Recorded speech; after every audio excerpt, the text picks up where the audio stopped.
இந்த பிரபஞ்சத்தின் மற்ற கோள்களுக்கு இல்லாத தனி சிறப்பு நமது பூமிக்கு மட்டும் உண்டு. ஆம், உயிர்கள் தோன்றி வளர்ந்து வாழ்வதற்கு அடிப்படையான நீர் நமது பூமிக்கு மட்டும் வரப்பிரசாதமாக கிடைத்திருக்கின்றது. நீரின்றி அமையாது உலகு என்றான் வள்ளுவன். ஆம், நீர் இல்லையேல் உயிர்கள் இல்லை, வளங்கள் இல்லை.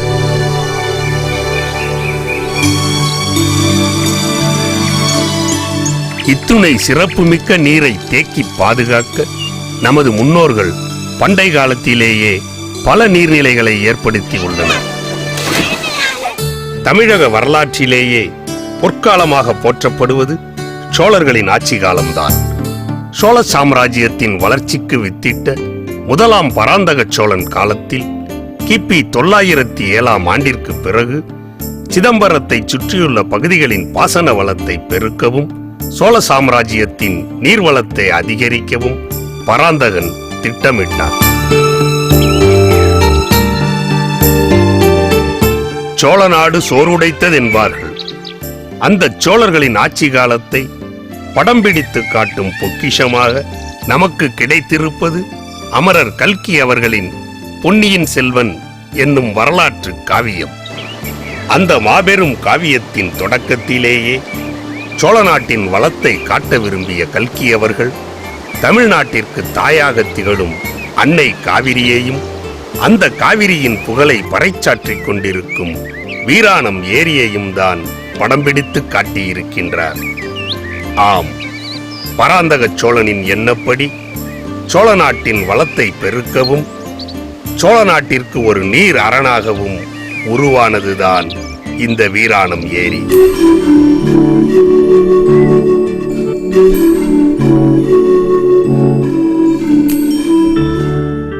வீரத்தின் உறைவிடமாக திகழும் சோழ படை வீரர்களை கொண்டு போர் நடைபெறாத காலங்களில் சிதம்பரத்தில் இருந்து 25 கிலோமீட்டர் தொலைவில் மேற்கே காடுகளால் சூழப்பட்ட சிறு ஓடை போன்ற ஒரு பகுதியை விரிவுபடுத்தி ஆழப்படுத்தி அங்கே ஒரு பெரிய ஏரியை உருவாக்கினான் பராந்தக சோழன்.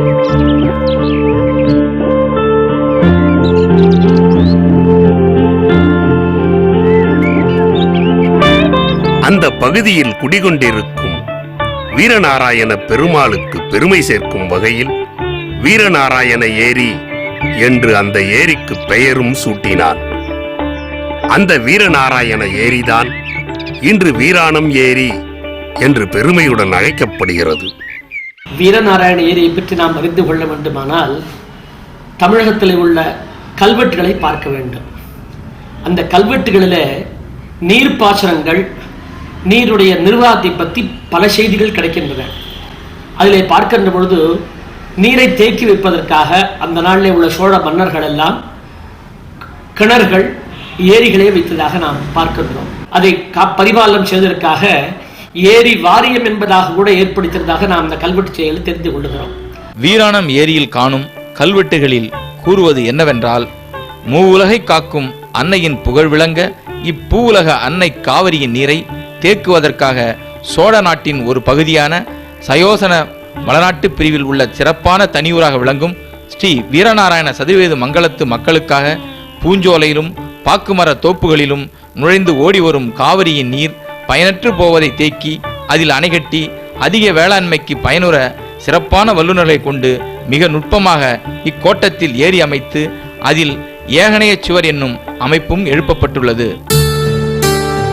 காவிரியில் இருந்து கல்லணை வழியாக கீழணைக்கு வரும் நீர் அணைக்கரை பகுதியிலே இரண்டாக பிரிகின்றது. அதன் ஒரு பகுதி சுமார் 22 கிலோமீட்டர் நீளமுள்ள வடவாறு வாய்க்கால் வழியாக வீராணம் ஏரிக்கு நீர்வரத்தாக வந்து சேருகின்றது. பராந்தக சோழனின் வழியில் வந்த ராசேந்திர சோழன் கங்கையை வெற்றி கொண்டதற்கு அடையாளமாக கங்கை கொண்ட சோழபுரம் என்ற நகரை நிறுவியது வரலாறு. அந்த பகுதியின் வளத்திற்காக சோழகங்கம் என்ற ஏரியையும் கங்கை கொண்ட சோழன் ஏற்படுத்தினான். இந்த ஏரியின் கேட்ச்மெண்ட் ஏரியா, அதாவது நீர்பிடி பரப்பு, பெரம்பலூர் மாவட்டத்தில் சுமார் 165 சதுர மைல் பரப்பளவில் பெய்யக்கூடிய மழை நீராகும். இந்த ஏரி தற்போது பொன்னேரி என்று அழைக்கப்படுகின்றது.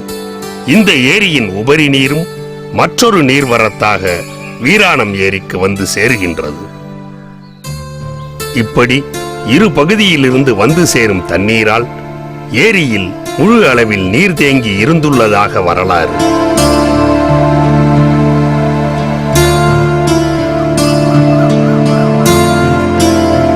தமிழக சரித்திரத்தின் சாதனை சின்னமாக சுமார் 40.2 சதுர கிலோமீட்டர் சுற்றளவில் வெட்டப்பட்டுள்ள வீராணம் ஏரியின் நீர்பிடி பரப்பு 39 சதுர கிலோமீட்டர்களாகும். வீராணம் ஏரியின் அப்போதைய கொள்ளளவு 1441 மீட்டர் கன அடியாக இருந்துள்ளது. அதிகபட்சமாக 15 அடி ஆழம் கொண்ட ஒரு பெரிய நீர் அரண் போல காட்சியளித்திருக்கின்றது இந்த வீராணம் ஏரி.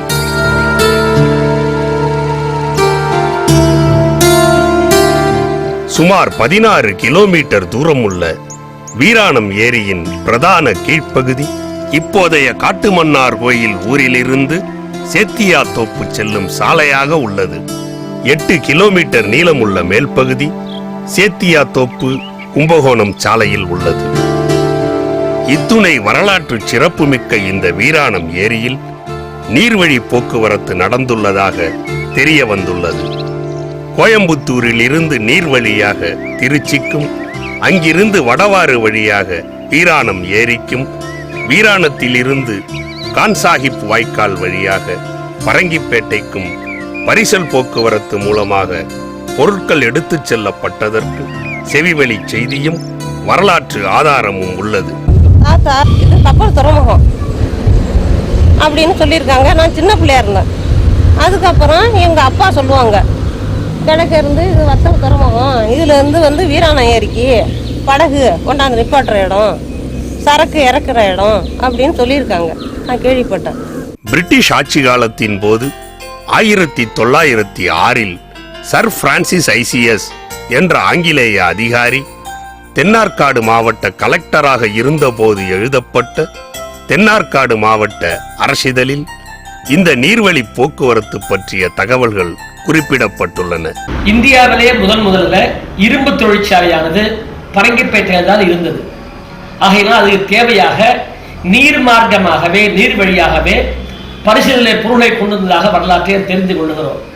அப்படிப்பட்ட வீரநாராயண ஏரியானது ஆரம்ப காலம் முதற்கொண்டே நீர் பாசனத்துக்கு மட்டுமல்லாமல் நிலங்களோட முன்னேற்றத்துக்கு மட்டுமல்லாமல் தொழில் முன்னேற்றத்துக்கும் பயன்பட்டது என்றப்பட்ட செய்தியானது ஒரு அரிய செய்தி.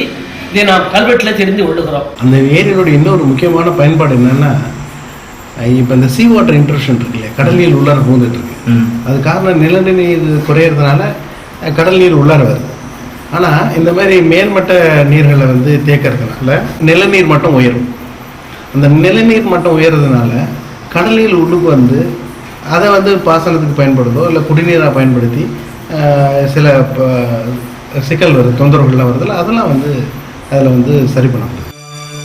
வீராணம் ஏரியின் கரையின் உயரமும் சிதம்பரம் நடராசர் கோயிலின் கோபுர உயரமும் ஒரே சமமான மட்டத்தில் இருப்பதாக கூறப்படுகின்றது.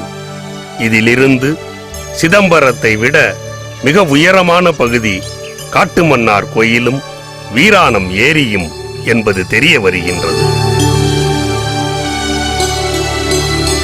லால்பேட்டை வெள்ளேகால் ஓடை கலங்கு பகுதியில் இருந்து பார்த்தால் நெய்வேலி பழுப்பு நிலக்கரி நிறுவனத்தில் உள்ள புகைப்போக்கி குடுவைகள் நம் கண்ணுக்கு தெரியும்.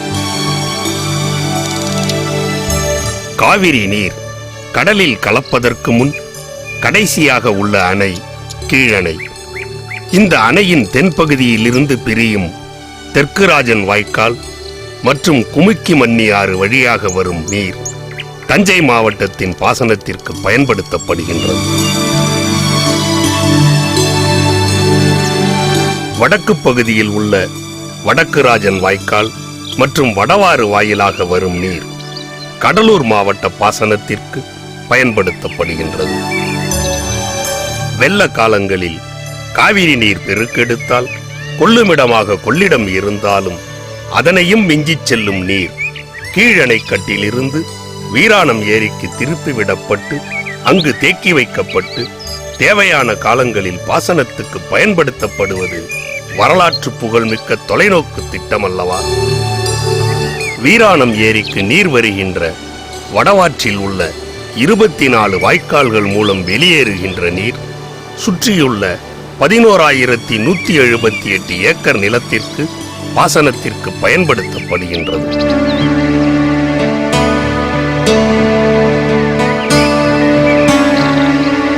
வீராணம் ஏரியில் கீழ்ப்புறம் 28 பாசன மதகுகளும் மேல்புறம் 6 பாசன மதகுகளும் உள்ளன.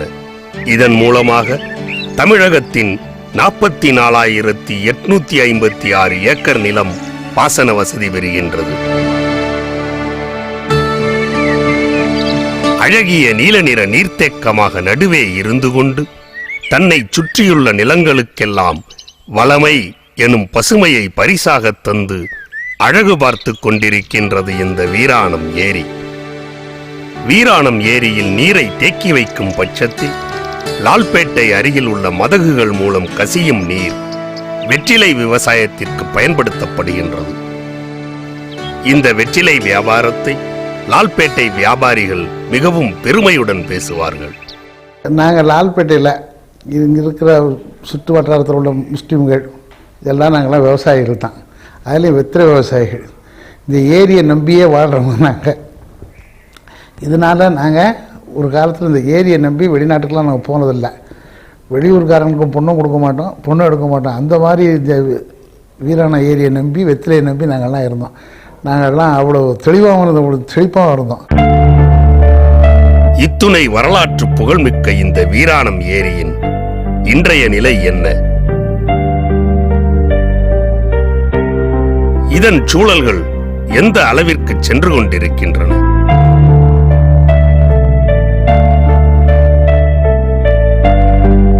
இதனுடைய ஃபுல் கெப்பாசிட்டி முழு கொள்திறன் என்னன்னா 47.5 அடி அப்படின்னு சொல்லுவாங்க.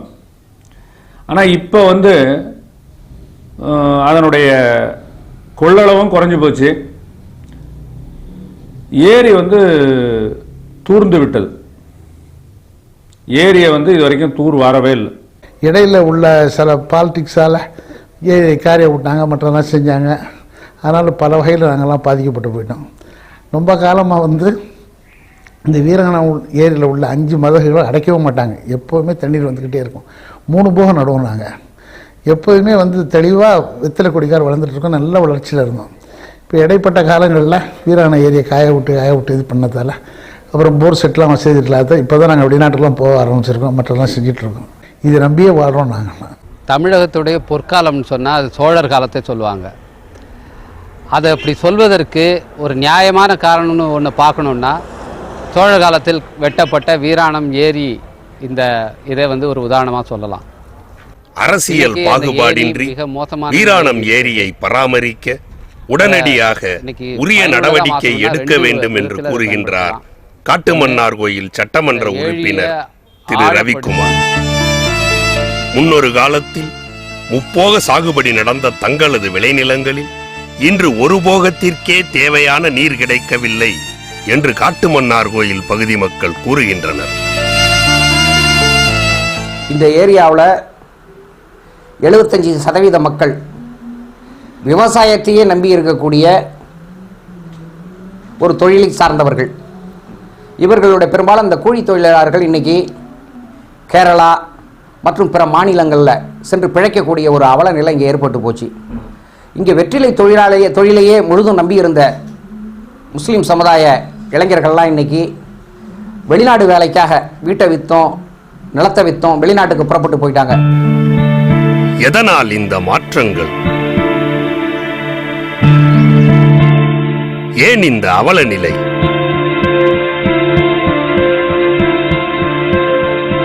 தமிழகத்தின் தலைநகரான எழில்மிகு சென்னைக்கு வீராணம் ஏரியில் இருந்துதான் குடிநீர் எடுத்துச் செல்லப்படுகின்றது.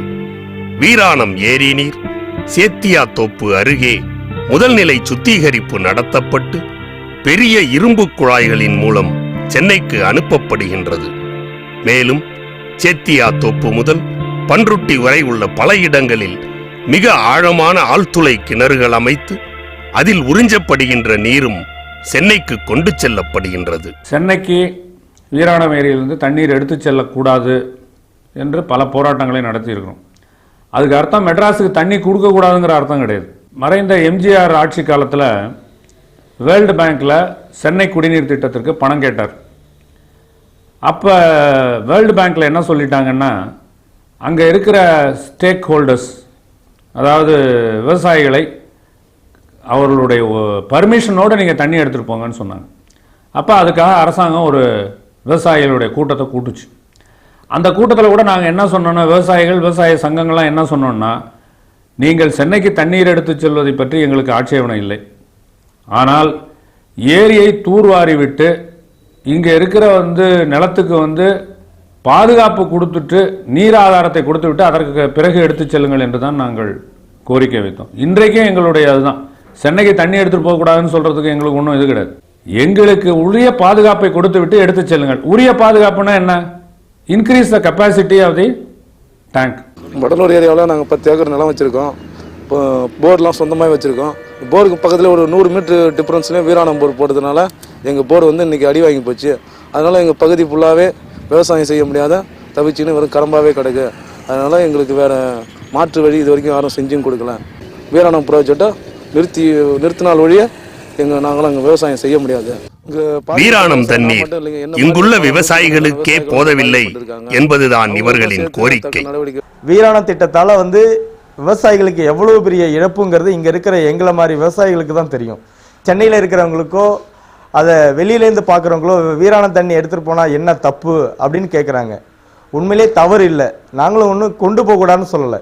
எங்களுடைய உரிமைகள் மறுக்கப்படுகிறது, எங்களுக்கு தேவையான தண்ணி இல்லை அப்படிங்கிற விஷயத்தை தான் நாங்கள் ஸ்பெசிஃபிக்காக சொல்கிறோம். உயிரை காப்பது எவ்வளவு முக்கியமோ அதை போல பயிரை காப்பதும் மிகவும் முக்கியம். பயிர் தொழில் அதுவும் ஒரு உயிர் தொழில்தான். எனவே கிடைக்கக்கூடிய நீரை குடிநீருக்கு விவசாயத்திற்கும் எவ்வாறு நாம் பகிர்ந்து கொள்வது என்பதை பற்றி எல்லா நிபுணர்களும் சிந்திக்க வேண்டிய காலகட்டத்தில் நாம் இருக்கிறோம்.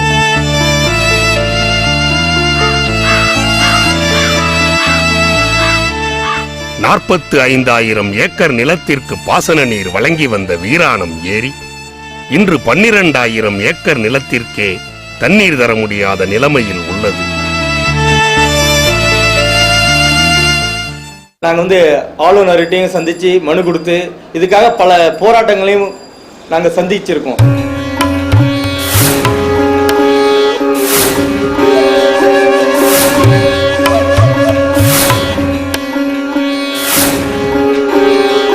வீராண ஏரியிலேருந்து தண்ணி எடுக்கக்கூடாதுன்னு சொன்னோன்னா, மேட்டூர் அணை தான் இந்த வீராண ஏரியினுடைய நீர் ஆதாரம்.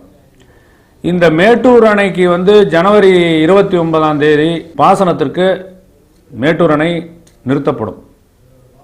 அதற்கு பிறகு தண்ணீர் குடிநீருக்காக சேலம் போன்ற பகுதிகளுக்கு குறைஞ்ச அளவு தான் தண்ணி விடுவாங்க.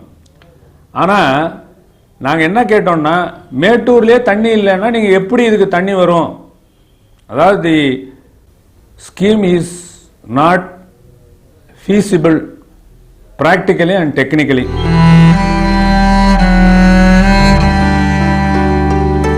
வான் பொய்ப்பினும் தான் பொய்யா, மலைதலைய கடற்காவிரியோ இன்று வறண்டு போய் கிடக்கின்றது.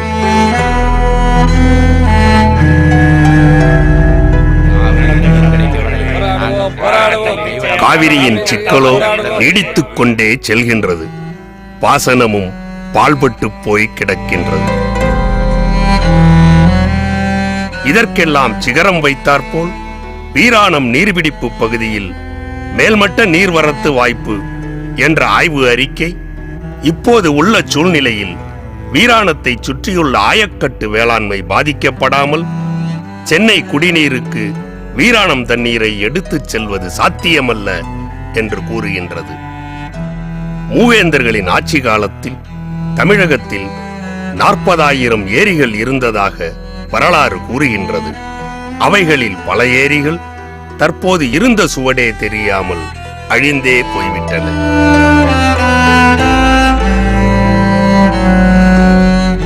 ஒரு காலத்தில் இந்த வீராணம் ஏரி தமிழகத்தின் வளமைக்கே ஆதாரமாக இருந்துள்ளது. இன்று சரியான பராமரிப்பு இல்லாததால் இதன் கொள்ளளவு மிகவும் குறைந்து போனதாக அரசு அறிக்கையே கூறுகின்றது. வீராணத்தை முழுமையாக பராமரிக்க உரிய நடவடிக்கை எடுக்காமல் நீரை மட்டும் உறிஞ்சிக் கொண்டே போனால் வீராணம் ஏரியே வறண்டு போகின்ற நிலைமை கூட ஏற்படலாம்.